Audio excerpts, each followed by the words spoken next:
Buenos días. Agradezco al director general la invitación que me ha hecho para hablar un rato hoy con todos vosotros.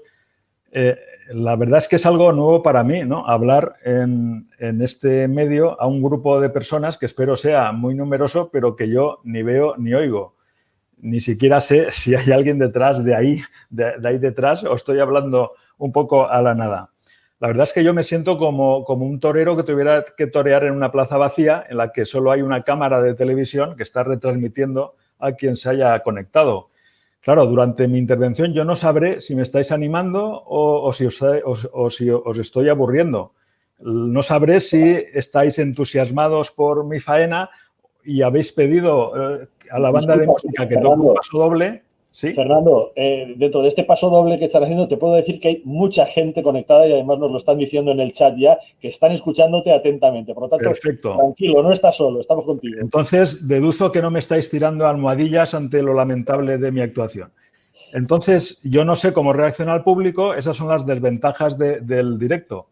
Pero yo, por si acaso, voy a actuar como si la plaza de toros estuviera llena y tuviera al público entregado. Lo que sí que voy es a limitarme a unos menos de 20 minutos para que la presidencia no me dé pues, el correspondiente aviso y pueda finalizar mi intervención.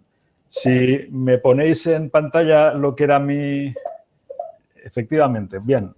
Vale, ya voy pasando. Vosotros, todos los que os habéis apuntado a esta charla, hace unas semanas tendríais delante de vuestro ordenador o hace unos días esta imagen que ahora veis aquí en la diapositiva, que es la que estaba en la página web en la que os habéis apuntado. Si habéis profundizado un poco más en lo que ahí se planteaba, os habréis dado cuenta, os habréis enterado de que se está trabajando en la elaboración de un texto refundido de la LOTUP. Eso os habrá generado algún tipo de inquietud, habréis pensado, un texto refundido de la LOTUP, eso puede ser una oportunidad, podéis pensar en qué me va a beneficiar y en qué me va a perjudicar. Ahora que ya me sé dónde están situados el artículo correspondiente que regula una materia, me lo voy a tener que volver a aprender. En definitiva, cualquier cambio normativo se ve como una oportunidad, pero también como una amenaza a la situación en la que uno esté. Mi intención es, en este periodo de 15 minutos, que podáis tener una primera aproximación, una primera idea a lo que puede ser o va a ser el texto refundido, qué puede hacer, qué no puede hacer, en qué medida os va a facilitar la tarea o todo lo contrario. Puede ser una amenaza para vosotros. Yo creo que la mejor manera de introducir lo que es un texto refundido sería con esta imagen de un juego infantil. Hacer un texto refundido es como este juego de piezas de colores en las que quien juega este juego no puede inventarse el juego, no puede hacer un tablero de ajedrez o un parchís, sino que este es el juego que tienes y el texto refundido se ha de limitar a colocar cada pieza en su sitio. A lo mejor resulta que hay una pieza que el color se ha perdido, pues tú puedes dibujarlo, pero no en el color que tú quisieras, sino en el que es necesario para que encaje la pieza. En el caso más extremo, cuando ya tienes el juego completado, puedes ver que falta una pieza. Pues tú podrás fabricarla, pero en la forma que tenía el original perdido, para que encaje. No puedes tú hacer lo que quieras, sino que tienes que ajustarte a esos límites. Todos nosotros tenemos una idea de que la ley ideal sería como este cubo, algo perfecto, ordenadísimo, que todo encaja en su sitio, que es coherente, que es armónico. Bien, al mismo tiempo, en cualquier orden en el que nos movamos, sea en el urbanismo o en cualquier otra materia, siempre pensamos que la ley se puede mejorar, que si pudiéramos modificar la ley, la ordenación urbanística mejoraría. Y eso se traduce en sucesivas modificaciones puntuales. ¿Y qué sucede cuando se hace esa modificación puntual? Que esa armonía que podía tener en su origen la ley original, pues desaparece y hace falta como un pequeño reajuste para volverlo a dejar todo como estaba. Eso es lo que puede hacer el texto refundido. Como vosotros ya sabéis, fue la disposición final primera de la Ley 9/2019, esa que todo el mundo conoce como la Ley de Medidas, la que autorizó al Gobierno para que aprobara un texto refundido de la LOTUP armonizando y refundiendo y colocando en su sitio todas las modificaciones que se habían ido aprobando desde que entró en vigor la LOTUB. El texto refundido es un acto, una norma con rango de ley que aprueba el Gobierno valenciano en forma de decreto legislativo. No pasa por las Cortes, pero tiene fuerza de ley. Pero esa fuerza de ley es muy limitada porque se limita a lo que puede o no puede hacer el texto refundido. Para que nos hagamos una idea, desde que se aprobó la ley de 25 de julio del 2014, no ha habido año en la que esta ley no haya sido modificada. Vemos que ya cada año ha tenido una modificación más pequeña o más grande, casi siempre con ocasión de la ley de medidas. Ya en el 2015, en el 16, en el 17, aquí vemos todas las modificaciones. En el año 2019 se produjo la modificación más profunda, que es la de la ley 1/2019, pero el año pasado hubo 3 modificaciones de la LOTUB. Curiosamente, y en la misma fecha hubo 2 leyes que modificaron algún artículo de la LOTUB. Pues lo que esa disposición habilita al Gobierno valenciano es a que apruebe un texto refundido. Y en esa función de redactar un texto refundido establece 5 criterios a tener en cuenta. Son 5 verbos que delimitan lo que puede hacer el texto refundido: consolidar, integrar, regularizar, aclarar y armonizar. En general, en cualquier ámbito del derecho, la primera manera de aproximarnos a una figura, como sería la de un texto refundido, que puede o que no puede hacer, es pues saber lo que significa el tenor literal de las palabras que ha utilizado el legislador al hacer esa habilitación. Prácticamente haciendo ese ejercicio podemos saber qué puede hacer el texto refundido. Consolidar implica convertir algo en definitivo y estable, esa idea que siempre tenemos de por fin una ley que sea estable, que durante mucho tiempo no se modifica, volver a juntar lo que está quebrado de modo que quede firme, reunir, integrar, hace referencia a constituir un todo, completar las partes que faltaban, acordaos lo que he dicho de ese juego de piezas de colores, aunar, fusionar conceptos divergentes entre sí, de manera que un nuevo concepto sintetice lo que ya estaba, regularizar, que es adecuar una situación que pueda ser irregular a cierto orden, aclarar, que es disipar, quitar lo que quita claridad, transparencia a algo, hacer algo menos espeso o denso,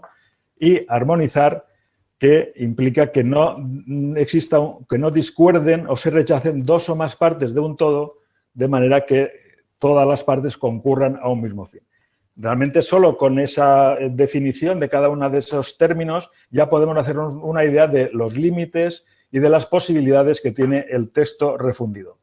Al elaborar el texto refundido, lo primero que hemos hecho es hacer una memoria justificativa en la que hay una primera parte en la cual se detalla cuál es esa regulación de límites y posibilidades de un texto refundido. Para eso hemos acudido a lo que ha dicho pues, el Tribunal Constitucional, el Tribunal Supremo, sobre todo el Consejo de Estado y también la doctrina. Hemos establecido así un marco de qué puede y qué no puede hacer un texto refundido, y luego ya cuando nos hemos pasado a preparar el texto refundido lo hemos hecho desde ese presupuesto. Yo creo que con estos dibujos entendemos bastante bien esas 2 ideas, límites y posibilidades. Hay una raya que no podemos sobrepasar. Si la sobrepasamos, existen instituciones, sobre todo el Consell Jurídic Consultiu, que van a estar atentos y nos van a decir, no, te has pasado de la raya, eso no puede hacer el texto refundido. Pero, aunque sean pequeñas, existen una serie de posibilidades en la función de refundición que se trata de aprovechar. El que quiera con detalle conocer todas estas ideas, pues tiene que ir a la página web donde está en información al público o ha estado el texto refundido, y en la memoria justificativa puede leer todo esto con más detalle. Esa parte general de la memoria, pues es un buen resumen de lo que puede o no puede hacer un texto refundido. Y son conceptos que ha ido destacando o marcando o apuntando sobre todo el Consejo de Estado en numerosísimos dictámenes, y también la doctrina y el Tribunal Supremo y el Constitucional. Fundamentalmente aquí hemos resumido como 12, que serían como los 12 mandamientos de lo que puede hacer o no el texto refundido, Y ahí iremos viendo entonces que hay muchas cosas que no puede solucionar el texto refundido. Ordenar las normas, pero no puede establecer preceptos jurídicos nuevos, no puede innovar el ordenamiento jurídico, no puede alterar la regulación material. Sí que puede eliminar discordancias y antinomias. Es una función técnica, no de creación. Precisar el sentido de la norma, pero sin crear una norma nueva. Precisar el sentido de la norma ya existente. Lograr coherencia, sistematizar, colmar lagunas, depurar las normas, aclarar la redacción. Eso sería un poco lo que puede o no puede hacer el texto refundido. En algún dictamen el Consejo de Estado ha señalado ya de manera más positiva que sí puede hacer el texto refundido. Pequeños cambios en el orden y en la sistemática, subdividir títulos, subdividir un artículo en más de un artículo, pues sí, una tarea más técnica del uso de mayúsculas para tener un criterio uniforme, la denominación de ministerios o consellerías o diarios oficiales que han cambiado durante el tiempo y entonces se le puede dar una redacción coherente, el cambio del nombre del artículo para que se corresponda mejor con su contenido, cambios de puntuación, supresión de coma, punto y coma, 2 puntos, corrección de erratas, actualización de órganos competentes. Bueno, en esa materia es en la que desde luego hemos tenido un trabajo muy... yo pienso que hubiera tenido mi aprobación, o mejor dicho, que me hubiera aprobado mi profesor de literatura, porque hemos tenido que hacer un trabajo de repasar estas cuestiones de gramática, de ortografía, para poder eliminar cuestiones que en el texto estaban un tanto descuidadas.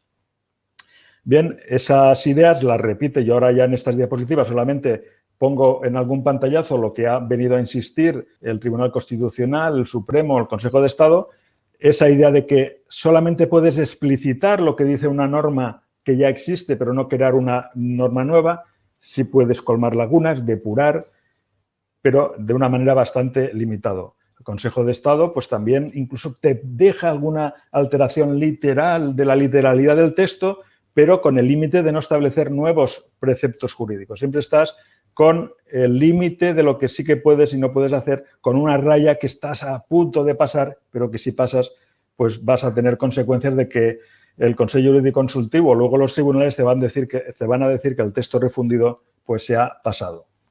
Pues explicitar lo que dicen las normas, evitar discordancias, antinomias, pero está el papel bastante limitado por esa doctrina, sobre todo del Consejo de Estado y también de estos autores que hemos tenido en cuenta. También hay una peculiaridad en el texto refundido, en el supuesto, porque en ocasiones lo que sucede es que hay 2 o 3 leyes y que la tarea refundidora consiste en coger 2 o 3 leyes y con esas 2 o 3 leyes hacer una única ley. Pero esta es otra modalidad distinta que el Consejo de Estado le ha dado nombre. Dice que es el caso de que hay una única ley, no son varias a refundir, pero que ha sufrido muchas alteraciones con el tiempo. Y esas alteraciones se han hecho con lo que el Consejo de Estado llama la técnica de la incrustación, que es como del pegote o del remiendo o del parche, ¿no? Es una ley inicial que se ha ido sucesivamente modificando, sobre todo también a través de la técnica de artículos bis, tris, quatris, de manera que no sea el número de artículos es el mismo, pero se ha hinchado el texto de la ley a través de colocar estos artículos. Eso lo que produce es que se plantean discrepancias y problemas y que hace falta una legislación asentada, pero que no sea una mera consolidación, sino que también pues se intente a través de la tarea refundidora hacer que haya una coherencia entre todos esos artículos. Bien, esto quizás se explica con esta foto. La ley original, que era como el pantalón vaquero tal cual, podíamos ver en la imagen tercera, ha sufrido una serie de parches y la tarea refundidora es volver a la reproducción de lo que era la situación inicial y que no se noten pues, los remiendos. También esto es muy relativo porque hoy en día, digamos, de estos 4 pantalones, el que está más roto es el que probablemente en el mercado tiene más valor, con lo cual pues la idea de orden y que todo esté en su sitio, pues quizá ya no esté tan de moda. Bien, lo que se ha hecho es la versión que se ha preparado, identifica en color amarillo cualquier cambio, por mínimo que sea, en el texto y las referencias de artículos se han colocado en color verde porque cada vez que retocas un número tienes que todas las referencias internas hay que rehacerlas. Entonces, siempre cualquier mínimo cambio se ha partido del texto tanto en castellano como en valenciano, es como si fuera un texto sagrado en el cual tú cualquier pequeño cambio, aunque sea una coma, tienes que identificarlo y tienes que justificarlo en la memoria, que es lo que se ha hecho. Se han tenido en cuenta los criterios de técnica normativa que se establecen en un acuerdo del Consejo en el decreto de la Generalidad y en las directrices de técnica normativa que aprobó el Consejo de Ministros, que son criterios técnicos de calidad a la hora de redactar textos legales. Se han tenido en cuenta los criterios ortográficos de la Real Academia Española y de la Academia Valenciana de la Lengua. Se ha sido especialmente riguroso en el tema del uso de mayúsculas, minúsculas y al respecto hemos seguido los criterios marcados que son coincidentes tanto por la Real Academia de la Lengua como por la Academia Valenciana. Se ha trabajado en la versión en valenciano con el mismo rigor que la de en castellano. Aquí no hemos ido a hacer un texto refundido en castellano para luego que alguien nos lo traduzca, sino que los dos textos han tenido el mismo tratamiento y hay cosas que se han tenido que aclarar en el texto en castellano, pero no en el valenciano porque estaban bien y viceversa.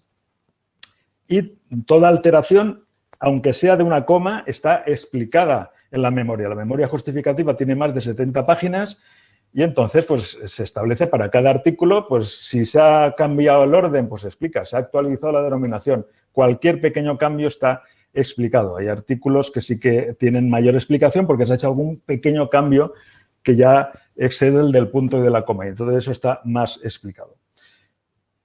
También ha concluido ya el trámite de participación al público, que lo que va a permitir es una mejora y de hecho va a mejorar el texto porque todas las sugerencias han sido muy interesantes y siempre hay alguno que ha visto una errata que no la habíamos detectado y han habido sugerencias positivas y el texto que salga en la versión, ya que en su caso se remita al Consejo Jurídico Consultivo, pues será todavía más rica. ¿Dónde están las novedades? Claro, las novedades muchas de ellas son minúsculas, son pequeñísimas, pequeños detalles. Si hubiera que destacar, pues, y siempre dentro de esa doble idea de límites y posibilidades, no hemos, por lo menos el trabajo técnico que yo he hecho, no ha querido nunca desbordar el límite de lo que no puede hacer el texto refundido y quizá por resumir lo más significativo, pues, por un lado, todas las disposiciones adicionales de la LOTUB, que eran muchísimas, que había en cierto momento el legislador no sabía, quería modificar un tema, no sabía dónde colocarlo y quizá por pereza lo ponía en una disposición adicional. Pues todas las disposiciones adicionales, prácticamente las que no eran propiamente disposición adicional, según los criterios de técnica normativa, se han colocado en el artículo de la LOTUB donde tocaba. De manera que ya no hay el riesgo de que en un adicional haya una regla especial que en el texto articulado no esté. Por ejemplo, una de las figuras que se ha integrado en el texto articulado es toda la disposición adicional de la Agencia de Protección del Territorio. También se han integrado en la LOTUB las disposiciones transitorias que estaban en la Ley 1/2019 y también se ha ajustado ya siempre que eso que la ley decía a la entrada en vigor de esta ley, que muchas veces no sabía si era la entrada en vigor de la ley original o a la entrada en vigor de la ley modificativa, pues se ha colocado el día y la fecha. Y además se han refundido todas las transitorias de las dos leyes en el texto de la transitoria de la LOTUB. También se ha sistematizado con mayor claridad las excepciones a la necesidad de la DIC. Hay un artículo que era larguísimo que se ha subdividido en 3 o 4 y luego lo que sí que han habido ya son mejoras puntuales que ya son muy de detalle y que si uno mira el texto articulado con el color amarillo, donde vea más color amarillo es que haya habido un cambio de redacción que tiene algún interés, va a la memoria justificativa y ahí está explicado de manera exhaustiva. Bien, ya finalizo. Creo, si hubiera que quedarse con una idea de mi intervención en cuanto a lo que puede o no puede hacer el texto refundido, con esta imagen, que es la de ese juego infantil, el texto refundido se limita a colocar las piezas en su sitio, no puede crear un juego nuevo, no puede inventarse una pieza que no existiera, podrá reproducirla, podrá armonizarla, si no encajan, podrá pulirla, pero no puede crear cosas nuevas. En ese sentido, muchas de las expectativas que la gente pudiera tener en el texto refundido ya caen porque este no va a poder modificar y crear reglas nuevas. Para eso habrá que hacer una modificación de la LOTUB a través del procedimiento que toca. Y ya por fin, ya acabo, os invito a que en el chat podáis hacer las preguntas que queráis y en la parte final, pues ya si yo puedo os la contestaré. Muchas gracias.